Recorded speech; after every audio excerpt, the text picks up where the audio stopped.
Hello friends, स्वागत है आप लोग का एनसीईआरटी जोन में। क्लास 12th के सोशियोलॉजी का डेट शीट आ चुका है जो कि एग्ज़ाम होने वाला है 13 जुलाई को। तो मोस्ट प्रोबेबली होगा ही 13 जुलाई को, हमें जैसे लगता है, क्योंकि बहुत सारे न्यूज़ भी आ रहे हैं कि अपने स्कूल में ही होना है एग्ज़ाम। तो चलिए, जो होगा वो होगा। तो बस हम देख लेते हैं कि बहुत सारे स्टूडेंट बोल रहे थे कि प्रीवियस ईयर क्वेश्चन पेपर बता दीजिए ताकि एग्ज़ाम में आसानी से हम सॉल्व कर पाए, ताकि हमें पता चल जाए कि कैसे क्वेश्चन आता है। आप में से बहुत को पता भी होगा, लेकिन बहुत लोगों को नहीं पता होगा। तो चलिए हम देखते हैं। और सिर्फ मैं प्रीवियस ईयर क्वेश्चन नहीं बताऊंगा, उसको कैसे टैकल करते वो भी बताऊंगा। और सबसे पहले मैं बता दूं आपको एक चीज़। सीबीएसई के वेबसाइट पे 2 पेपर ऑलरेडी दिया हुआ है 2019 के लिए, जो कि 2019-2020 वाला एग्ज़ाम जो हो रहा है उसके मार्किंग पैटर्न के लिए। आप अगर नहीं मिलेगा तो बता देना, मैं जो इसके कमेंट सेक्शन में वो लिंक डाल दूंगा, लेकिन आपको मिल जाएगा। 2 पेपर दिया हुआ है, पहले उन दोनों को डिस्कस करते हैं। उसके बाद कुछ वेबसाइट है जहाँ से हम पेपर उठा सकते हैं, क्योंकि सीबीएसई का मैंने वेबसाइट पे ढूंढा तो प्रीवियस ईयर क्वेश्चन पेपर मिल नहीं रहा था, मतलब जो एक्चुअल एग्ज़ाम वाला हुआ था वो मिल नहीं रहा था। और तो किसी वेबसाइट से मैंने देखा तो 4 साल का है, 2018, 17, 16 और एक और है, मतलब पीछे 15 का। तो वो 4 साल डिस्कस करेंगे, लेकिन सबसे पहले जो सीबीएसई के वेबसाइट पे दो पेपर दिया हुआ है उसको हम डिस्कस करते हैं। 2019-2020 के लिए बहुत इंपॉर्टेंट पेपर है, और इससे हमें मार्किंग पैटर्न पता चलेगा और सीबीएसई कैसे चाहता है कि हम आंसर दे सीबीएसई के क्वेश्चन को। सीबीएसई ने ही दिया हुआ है, ऑफिशियल है, तो इससे बहुत ज़्यादा फ़ायदा होगा। तो चलिए डिस्कस करते हैं। सबसे पहले हम सीबीएसई का थोड़ा जनरल इंस्ट्रक्शन देख लेते हैं। यहाँ तो ये तो नॉर्मल है, 7 पेज होता है, लेकिन यहाँ से स्टार्ट करते हैं। 25 क्वेश्चन होता है, 25 क्वेश्चन है। और 25 क्वेश्चन में वो तो 15 मिनट पहले मिलता हो तो आपको पता ही है, लेकिन 25 क्वेश्चन में कैसे बटा हुआ है ये देख लेते हैं। एक चीज़ मैं आपको बता दूँ, 1 नंबर वाला क्वेश्चन नहीं आता कोई। 1 नंबर वाला क्वेश्चन जो एमसीक्यू टाइप का होता है वो क्वेश्चन नहीं आता अब सीबीएसई के एग्ज़ाम में। तो सबसे पहले जो क्वेश्चन आता है, 14 क्वेश्चन आएंगे आपको 2 मार्क्स का, तो 14 इंटू 2 आप जोड़ लीजिए, 28 मार्क्स। उसका नेक्स्ट जो 7 क्वेश्चन आएंगे वो 4 मार्क्स का होगा, ये भी 7 इंटू 4 28। उसके बाद लास्ट का 4 क्वेश्चन आएगा वो 6 मार्क्स का आएगा, तो 24, टोटल 80 मार्क्स हो जाएगा। तो क्लियर है। एक चीज़ और ध्यान दीजिए, जो स्टार्टिंग का 14 क्वेश्चन आता है उसको 30 मार्क्स 30 वर्ड्स में लिखना है। 30 का मतलब ऐसा नहीं होता है कि आप 30 ही लिखो, 30 का मतलब होता है आप 25। देखो, ज़्यादा तो मत ही लिखना, क्योंकि ज़्यादा लिखोगे यहाँ आप टाइम दोगे तो इस क्वेश्चन में जो 80 लिखना है आपको 70 हो जाएगा। तो ज़्यादा तो लिखना ही, 25 लिख सकते हो, मतलब 25, 26, मतलब 24 से 28 के बीच भी लिखोगे ना तो कोई दिक्कत नहीं, बहुत अच्छा माना जाएगा। लेकिन सही बात लिखो, कंटेंट लिखो, क्योंकि लंबाई से तो कोई फ़र्क ही नहीं पड़ता। तो लेंथ मैटर नहीं करता है, कंटेंट मैटर करेगा। तो सेम इसमें देखना, सब में देख लेना कि आप 200 वर्ड है तो आप 150, 160, 170 भी लिखते हो तो भी अच्छा माना जाएगा, लेकिन सही बात होना चाहिए। क्लियर। तो अब सबसे पहले देखते हैं जो स्टार्टिंग का। तो आज इस वीडियो में हम क्या डिस्कस करेंगे, इस वीडियो में हम टोटल जो स्टार्टिंग का 14 क्वेश्चन है उसको डिस्कस करते हैं। 14 या 10 क्वेश्चन डिस्कस करते हैं जो 2-2 मार्क्स का है। तो एटलीस्ट 3 वीडियो में एक पेपर को डिस्कस करेंगे, क्योंकि मैं नहीं चाहता कि बहुत लंबी वीडियो आ जाए, 2 आवर की वीडियो आ जाए, क्योंकि 2 आवर तो लगेंगे ही ना समझाने में भी। तो 2-3 वीडियो आएगी, और 2-3 वीडियो आएगी तो, या 3 या 4 वीडियो आएगी एक पेपर का। तो आप अच्छे से देख सकते हो कि जैसे मान लो पूरे वीडियो बना दिया मैंने 3-4, आपको मन है कि यार, आपका मन है कि यार नहीं, मुझे तो स्टार्टिंग 2 मार्क्स में तो कोई प्रॉब्लम नहीं होता, मुझे तो सिर्फ 6 मार्क्स वाले में प्रॉब्लम होता है, तो मैं सिर्फ वही वीडियो देखूंगा, 2 मार्क्स वाला क्यों देखूंगा। तो सिर्फ आप ये पर्टिकुलर वीडियो, तो आपको पता होगा कि इस वीडियो में इस क्वेश्चन से इतने क्वेश्चन तक है, इसमें इतने क्वेश्चन तक है, तो वो लिख दूंगा मैं टाइटल में ही। तो चलिए शुरू करते हैं। सबसे पहला क्वेश्चन है what is social about social inequality. तो क्वेश्चन से ही पता चलता है क्या, क्वेश्चन से क्या पता चलता है, व्हाट इज, सबसे पहले सोशल इनइक्वालिटी। तो सोशल क्यों बोला जा रहा है, क्योंकि जैसे मान लो नॉर्मल इनइक्वालिटी होगी, पर्सनल इनइक्वालिटी, मैं आपसे अलग हूँ तो क्या है, सोशल इनइक्वलिटी हो जाएगी? नहीं भाई, सोशल इनइक्वलिटी की बात जब भी आती है तो सोशल ग्रुप, हम बात करते हैं कि ये particular social group, A social group, B social group, इसमें आपकी कम्युनिटी रहती है, इसमें मेरी, मैं आपसे अलग हूँ, सिर्फ अनइक्वल है। इनइक्वलिटी का मतलब सिर्फ अनइक्वल है, मैं रैंकिंग नहीं दे रहा हूँ कि भाई आप ऊपर हो मैं नीचे, या मैं ऊपर हूँ आप नीचे, रैंकिंग नहीं दे रहा हूँ, सिंपल इनइक्वलिटी की बात बता रहा हूँ। तो सोशल इनइक्वलिटी देखो, ये सीबीएसई के वेबसाइट पे ही दिया हुआ है, तो बहुत ऑथेंटिक है और बहुत अच्छा दिया हुआ है, और सीबीएसई भी यही एक्सपेक्ट करेगा कि इसी टाइप से हम लिखें। देखो सबसे पहले देखा हुआ, social inequality and exclusion are the social. Social इसलिए होता है क्योंकि ये पर्सनल इंडिविजुअल लेवल पे होता है, नहीं है, एक ग्रुप लेवल पे होता है। कि भाई जैसे मान लो एग्जांपल लेते हैं कि इस पर्टिकुलर, जैसे बहुत पुराने ज़माने में वैदिक एरा वगैरह में होता था, जब पूजा वगैरह होता था, प्रीस्ट जब पूजा कराते थे, सैक्रिफाइस करते थे, तो शूद्र कम्युनिटी को एक्सक्लूड कर दिया जाता था, यानी पूरे कम्युनिटी को ही एक्सक्लूड कर दिया कि भाई तुम नहीं आ सकते, तुम इस पूजा में पार्टिसिपेट नहीं करोगे, तुम्हारी कम्युनिटी ही नहीं करेगी। तो इसको बोलते हैं सोशल एक्सक्लूजन। इनइक्वलिटी का मतलब तुम अलग हो, इसीलिए हम तुम्हें एक्सक्लूड करते हैं। क्लियर? तो 2 पॉइंट ज़्यादा से ज़्यादा आपको लिखना है इसमें, क्योंकि 30 वर्ड 2 पॉइंट में ही हो जाएगा। They are social in sense, social इसलिए होता है क्योंकि they are not economic although they are usually a strong link between social. देखो सिंपल, अगर इकोनॉमिक इनइक्वलिटी होगी ना, तो इन इकोनॉमिक इनइक्वलिटी से उतना ज़्यादा समाज में प्रॉब्लम नहीं होता है। समाज में प्रॉब्लम होता है सोशल इनइक्वलिटी। ऑब्वियसली काफ़ी हद तक इकोनॉमिक से लिंक है, क्योंकि आपकी इकोनॉमिक सिचुएशन अच्छी हो जाएगी, मान लो आपकी इकोनॉमिक सिचुएशन अच्छी हो जाएगी, तो आपकी तो वैसे ही पूछ होने लगेगी, क्योंकि आपका कॉन्टेक्ट ज़्यादा हो जाएगा, तो समाज आपको वैसे ही ऊपर मानने लगेगा। तो इस यहाँ पे लिखा है they are systematic and structure है, there is a definite pattern of social inequality, है ना, क्योंकि हमारे समाज में सोशल इनइक्वलिटी काफ़ी हद तक स्ट्रक्चर में बटा हुआ है। देखो काफ़ी हद तक आप ये बोलोगे कि भैया हम ये मॉडर्न अर्बन सोसाइटी में नहीं देख पाते हो, तो जो भी सोशियोलॉजी की हम बात करते हो थोड़ा पहले देखते हैं, और रूरल एरिया में अभी भी आपको देखने को मिल सकता है कि बहुत स्ट्रक्चर है, बहुत, क्योंकि आप देखो अभी भी रूरल इवन अर्बन एरिया में ही एक दूसरे कास्ट में शादी, एक्सोगैमी बहुत रेयर है ना, इंडिया में एक्सोगैमी बहुत रेयर है, और जब तक एक्सोगैमी होता रहेगा ना, मतलब एक्सोगैमी नहीं होगा, मतलब एक कास्ट में शादी होगी, तब तक सोशल इनइक्वलिटी होती ही रहेगी। Clear? In what veg can status symbol, अब नेक्स्ट क्वेश्चन है स्टेटस सिंबल। भाई इसका मतलब है कि आपकी समाज ने, ध्यान देना, आपके समाज ने कुछ क्राइटेरिया रख दिया। आप जिस सोसाइटी में, जैसे आप एक हाईफाई सोसाइटी में बिलोंग करते हो, तो आपकी सोसाइटी ने क्राइटेरिया रख दिया कि भाई आपके पास कार होना चाहिए, आपके पास एक पर्टिकुलर मोबाइल होना चाहिए, सब कुछ होना चाहिए, सोसाइटी ने कर दिया। भाई आपको भी उस सोसाइटी में रहना है, तो आपको भी खरीदना ही होगा वो सब। ये होता है स्टेटस सिंबल। स्टेटस सिंबल का मतलब होता है the goods that provide the people buy and use are closely related to their status in society।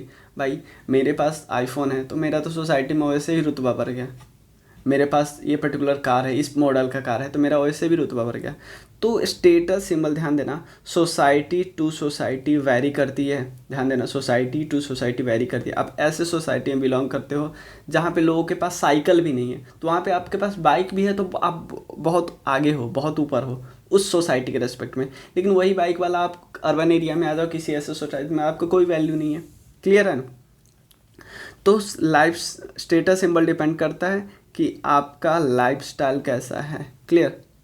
तो status symbol society to society vary कर सकता है। नेक्स्ट है डेमोग्राफिक डिविडेंड से क्या क्या बेनिफिट होता है। भाई अगर हम करंट का एग्जांपल लें, अभी करंट हैपनिंग का एग्जांपल लें, डेमोग्राफिक डिविडेंड, हमें पता है डेमोग्राफिक डिविडेंड मतलब जो यंग लोग होते हैं मोस्ट प्रोबेबली उनकी इम्यूनिटी सिस्टम ज़्यादा होती है। अगर मतलब इसे क्वेश्चन से तो हट के देखें, इम्यूनिटी सिस्टम अच्छी होती है, तो कोरोना का इम्पैक्ट उन पे, अगर इवन कोरोना उनमें पॉजिटिव ही पाया जाए, तो उनके ठीक होने की प्रोबेबिलिटी बहुत ज़्यादा है, अगर वो ओल्ड एज के से रेस्पेक्ट में करते हो, ओल्ड एज से कंपेयर करें तो। क्लियर? तो इम्यूनिटी सिस्टम। तो लेकिन डेमोग्राफिक डिविडेंड से हमें बेनिफिट क्या है? तो सबसे पहला बेनिफिट है इकोनॉमिक। तो आप बोलोगे सिर्फ इकोनॉमी के बारे में सोशियोलॉजी में कैसे लिख सकते हैं? लेकिन भाई सिर्फ इकोनॉमी के बारे में हम नहीं लिख रहे हैं, यहाँ पे हम डिपेंडेंसी रेशियो की बात भी तो कर रहे हैं। डिपेंडेंसी रेशियो आ गया ना सोसाइटी में। तो India benefits for demographic dividend. Demographic dividend का मतलब होता क्या है? यंग एज पॉपुलेशन, ऐसी पॉपुलेशन जो वर्किंग पॉपुलेशन है, वर्किंग एज पॉपुलेशन है, कि जो काम करती है। काम करेगी तो क्या होगा? उसके उन पे डिपेंडेंट लोग जो है देखो, अगर ज़्यादा काम करने वाले लोग हैं, जैसे इंडिया में मान लो 100 लोग हैं, 100 लोग में 70 लोग काम कर रहे हैं, तो भाई डिपेंडेंसी रेशियो, डिपेंडेंट लोग कम ही है ना। तो इस देश की इकोनॉमिक कंडीशन अच्छी होने के ज़्यादा चांसेस है एज़ कम्पेयर टू अगर कहीं 30 लोग काम करने वाले 70 लोग उस पर डिपेंडेंट है, तो इसके इकोनॉमिक ग्रोथ होने के चांसेस कम है ना। तो हमारे जो करेंट जनरेशन है वहाँ पे हमारा यंग पॉपुलेशन बहुत ज़्यादा है। इवन ऐसा बोला जाता है कि हमारा जो 0 से 29 साल के जो बच्चे हैं, मतलब ऑलमोस्ट 29% तो ऐसे लोग हैं जो 35 ईयर से कम के हैं। तो समझो इतना यंग पॉपुलेशन है।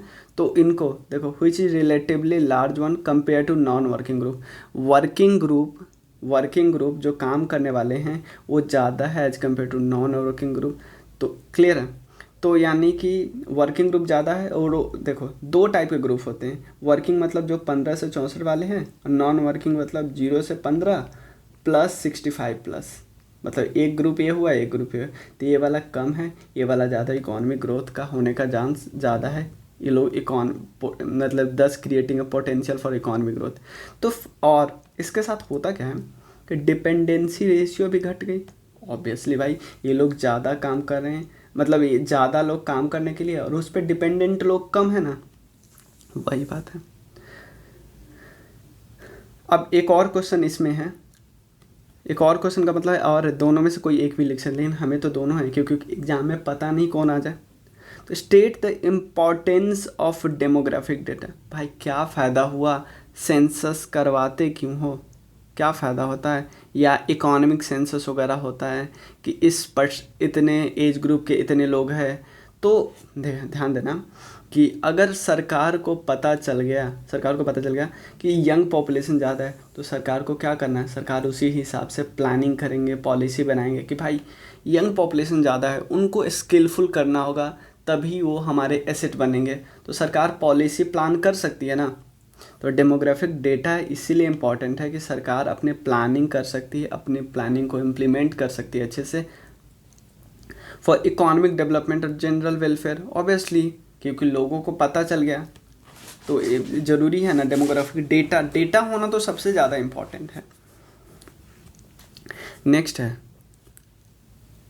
पार्टिसिपेटरी डेमोक्रेसी क्या होता है और उसका एग्जाम्पल। सबसे पहले, क्या इंडिया में पार्टिसिपेटरी डेमोक्रेसी है? नहीं भाई, पार्टिसिपेटरी डेमोक्रेसी नहीं। हमसे एक बार वोट लेते हैं, उसका पूछने भी नहीं आते। यानी हमारे देश में रिप्रेजेंटेटिव डेमोक्रेसी है। पार्टिसिपेटरी तब होता ना जब कोई नया बिल, नया एक्ट लाते और हमसे पूछते।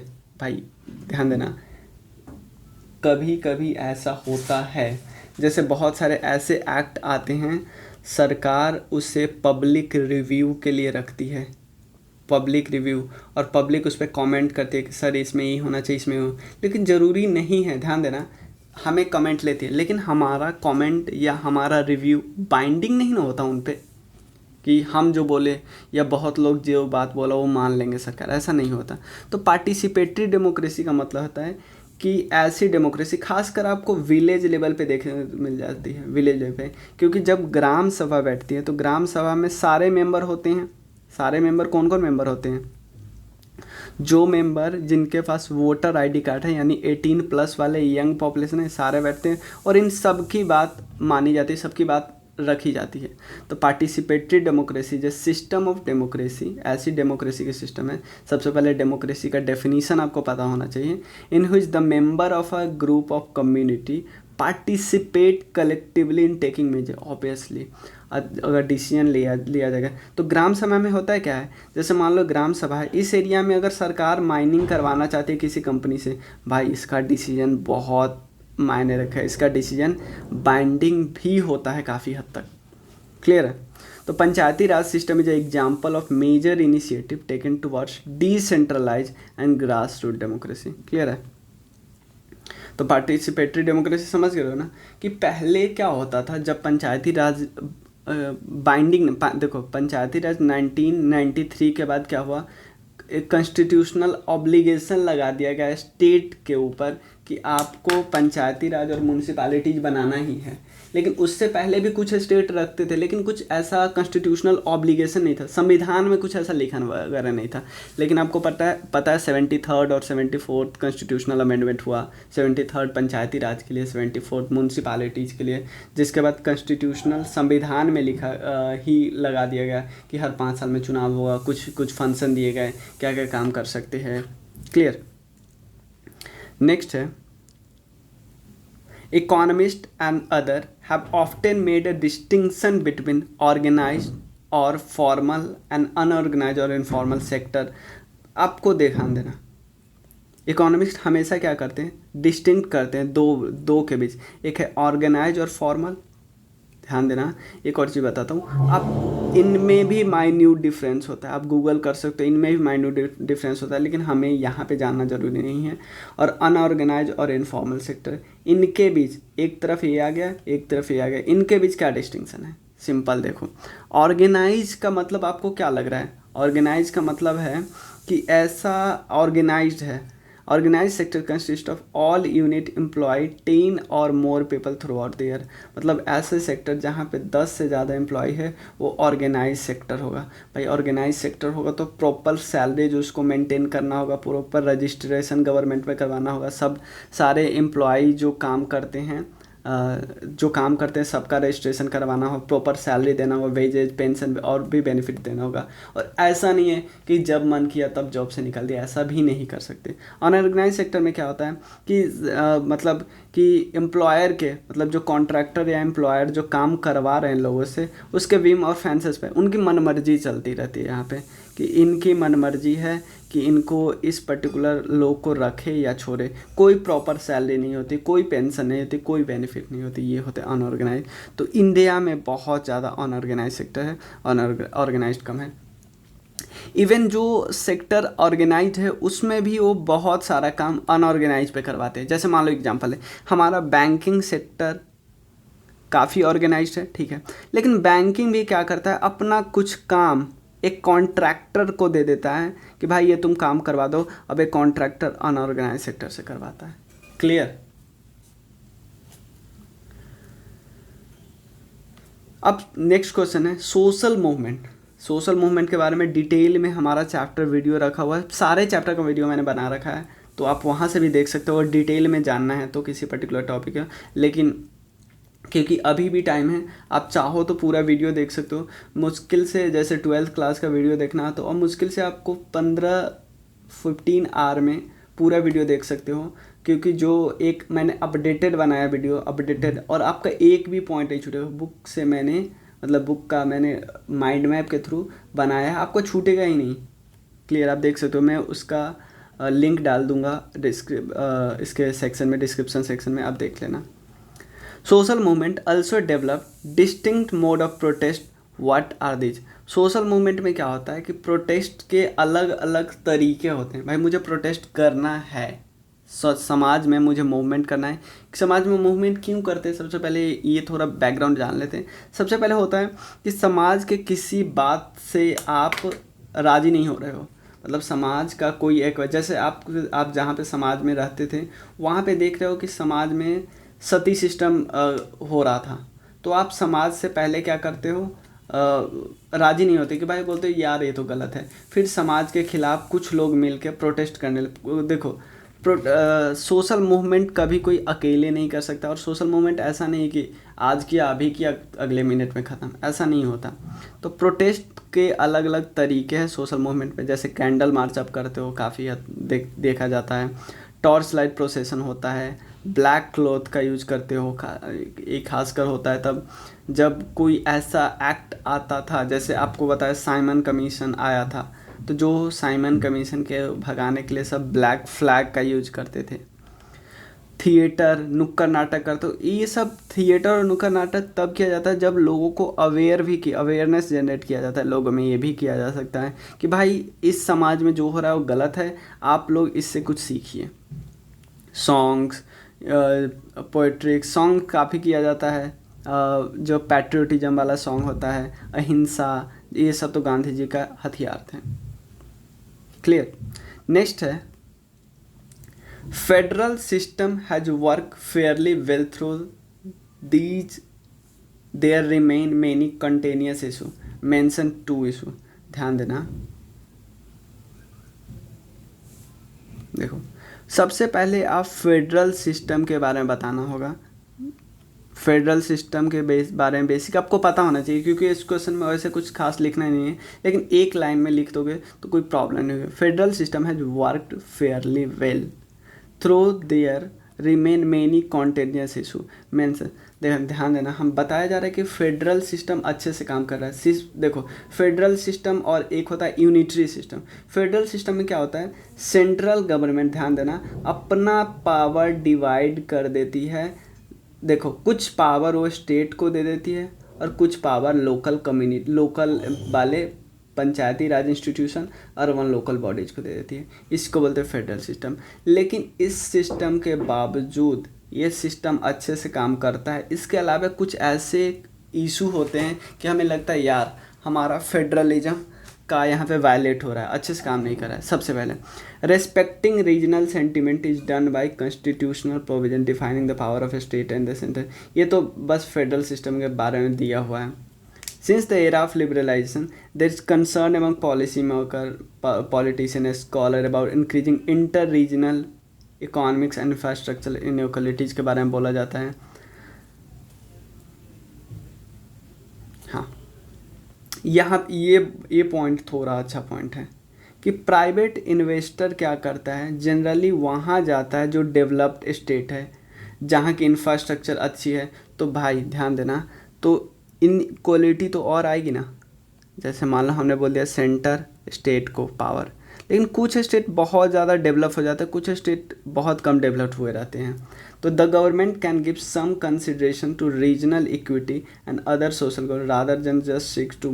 तो गवर्नमेंट को क्या करना चाहिए कि गवर्नमेंट कर सकता है क्या कि ज़्यादातर रीजनल इक्विटी पे ध्यान देना चाहिए। कि कुछ इन्वेस्टर आ रहे हैं तो उनको बोलो कि आप इस स्टेट छोड़ो, इस स्टेट में जाओगे तो हम आपको ज़्यादा बेनिफिट दे सकते हैं as compare to this state. तो market economy tend to increase the gap between develop, ये तो नॉर्मल पॉइंट है। और कोई 2 पॉइंट लिख सकते हो, लेकिन इन दोनों पॉइंट के अलावे भी कोई और पॉइंट लिख सकते हो। क्लियर। एक क्वेश्चन हम और डिस्कस करते हैं। How can commitment to the protection of minorities also be challenge to the state। ध्यान देना, how can commitment to the protection of minority can, हाँ ये बहुत इंपॉर्टेंट क्वेश्चन, देखो attaining, ध्यान देना, प्रोटेक्शन ऑफ माइनॉरिटी करने का काम किसका है, स्टेट का है। चलो, स्टेट ने बहुत सारे लॉ भी पास किए, बहुत सारे कॉन्स्टिट्यूशन में बहुत सारे सेक्शन भी हैं इनके लिए। क्लियर। तो लेकिन और प्रोटेक्ट करने का काम किसका है, स्टेट का है। लेकिन क्या कभी कभी ऐसा होता है, लेकिन स्टेट ही इसको चैलेंज करने लगते हैं। मतलब स्टेट के लिए भी चैलेंजिंग हो जाता है कि कैसे इसका प्रोटेक्शन किया जाए। कभी कभी क्या होता है, मान लो कोई स्टेट होता है, ध्यान देना, कोई स्टेट छोड़ो, कोई प्लेस होता है, वहाँ पे गवर्नमेंट होती है। तो गवर्नमेंट कभी कभी क्या समझती है, गवर्नमेंट सोचती है कि मैं इसके लिए, इस पर्टिकुलर सोसाइटी के लिए काम करूँगा क्योंकि यहाँ पे माइनॉरिटी ज़्यादा रहती है। तो इनको लगता है कि हम इसके लिए काम करेंगे तो इनको हो सकता है ये फिर आपस में और डिस्टेंस मेंटेन करने लगे। किसी एक सोसाइटी में किसी एक कम्युनिटी के लिए हम काम करेंगे तो दूसरे कम्युनिटी को लगे यार ये तो अलग है, तो इससे क्या होगा, और सोशल फ्रेगमेंटेशन बढ़ेगा और दूरी बढ़ेगी, और इससे क्या होगा, हम हारमोनियस सोसाइटी को बिल्डअप नहीं कर सकते। कि भाई लगा कि भाई आप ये अलग हो, आप अलग हो, आप अलग हो, हम इसके लिए काम करें, इसके लिए काम नहीं कर रहे हैं, तो इनको लगेगा कि यार हम तो अलग हैं, हम दूरी ही बना के रखते हैं, इसके साथ क्यों रहा जाए। तो बहुत स्टेट को लगता है कि हम अगर इसके लिए काम करेंगे तो जो हारमोनियस सोसाइटी मेंटेन करना और मुश्किल हो जाएगा। तो क्या करते हैं, कभी कभी डाइवर्सिटी को ख़त्म करने का ट्राई करने लगते हैं। क्लियर है। खासकर कल्चरल डाइवर्सिटी को ख़त्म।